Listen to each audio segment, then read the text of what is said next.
Ladies and gentlemen, amashyi cyane twakire Kepa Nyirudusha. Okay, murakoze. Rero twihuse cyane, reka tubanze dusenge mbere yuko dutangira. Uwiteka Mwami Mana yacu, tugushimiye yuko tugejeje kano kanya tukira amahoro. Ndakwinginze rero ngo ururukubane nanjye muri burage zose ndi bukore, ubane nanjye muri iriya gahunda yo kwiga, ubane nanjye data muri iriya burage y'abapfumu, nubwo ari ibya Satani ariko data ntibishye. Ndakwinginze ngo ururukubane natwe muri byose mu izina rya Yesu urakoze, amen. Rero mbere yuko ntangira na burage ya mbere, mumaze kubimenyera, ndagira ngo tubanze muri gahunda yo kwiga, bitewe nuko abantu benshi bagenda bica Ikinyarwanda.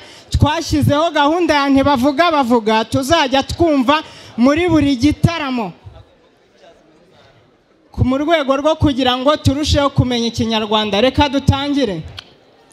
Ntibavuga bavuga. Ntibavuga ngiye kureba mamayi. Bavuga ngiye kureba mama.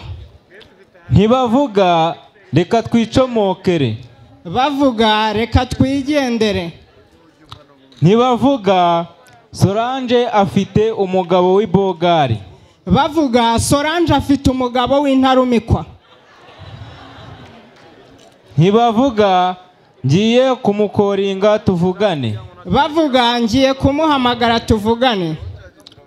Ntibavuga gusunda. Bavuga kubyina uhennye.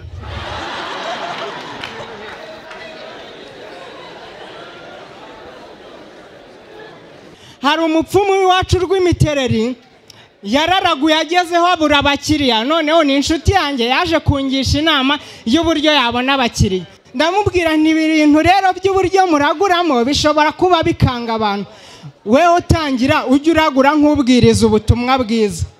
Nuko ubwo atangira gahunda yo kuragura nk'ubwiriza ubutumwa bwiza, ndahanyura numva ari kubwiriza ngo haleluya. Muri icyo gihe ryangomba ry'ibwana mukari ageze mu nzira ahura na Nyabingi umubatiza.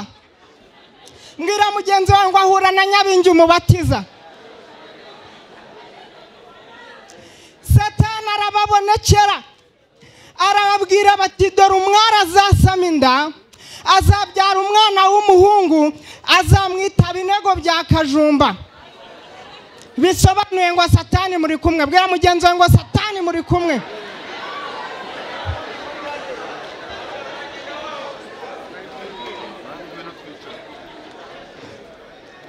Uwo mupfumu yaragumye araragura gutyo, ubwo ngubwo agezeho abakiriya nanone barongera barabura biramucanga, agaruka kungisha inama ngo mugire inama y'indi tekinike yakoresha. Birangira mugira inama yo kujya mu bapfumu, ariko nyine yari uw'iwacu iriya rw'imitereri nyine ubukene nyine nawe ubukene bwaramukubise kubera ubukene bwa rw'imitereri.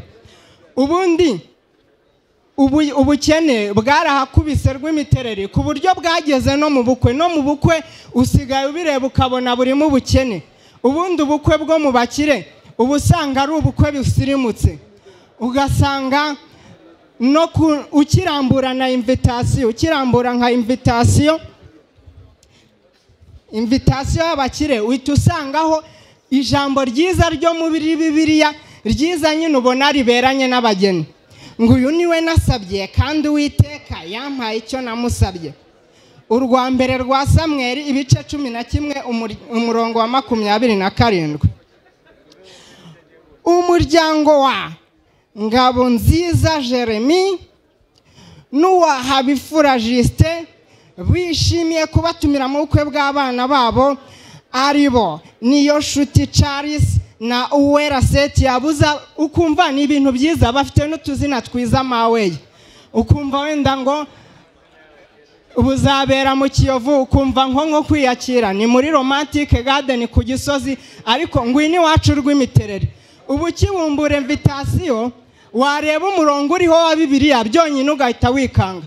Ubu kirambura invitation bazumirwa. Matayo 5.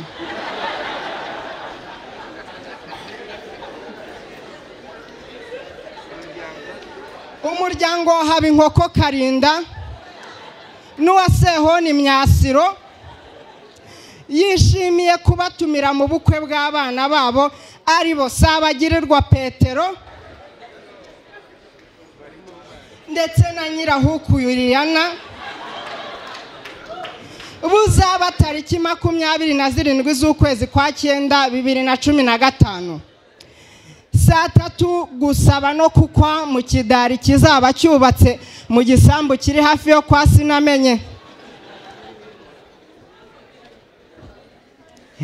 Saa 7 gusezerana imbere y'Imana muri paruwasi ya Rwimitereri Santarari ya Kamabondo.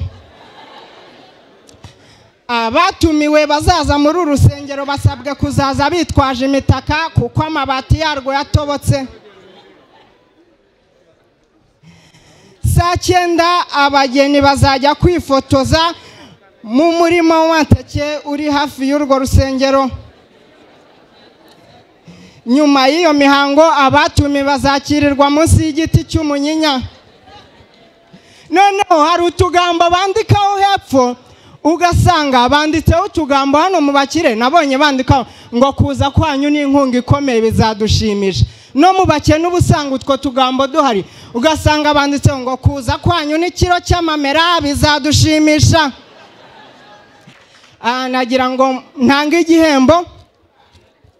Ngiye gutanga igihembo giturutse muri MTN ku muntu uzi guseka kurusha abandi.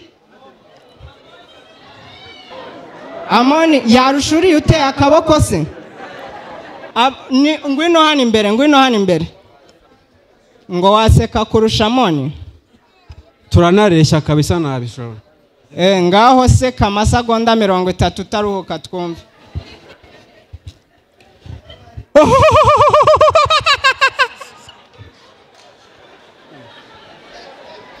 Navuye mu rugo nariye man.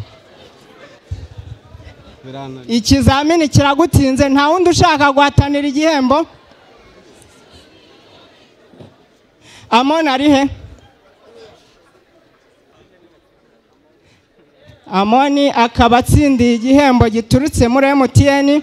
Nagira ngo badufatire ifoto.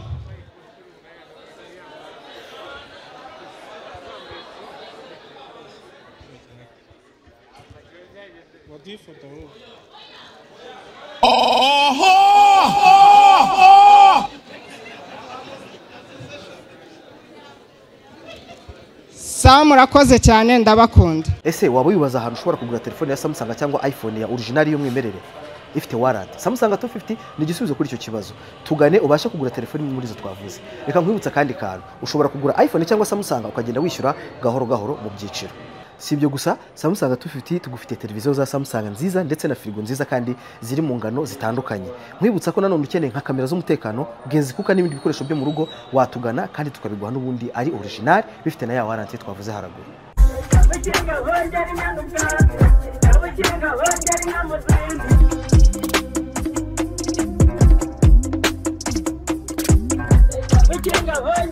ubwatsi, abakinga bongera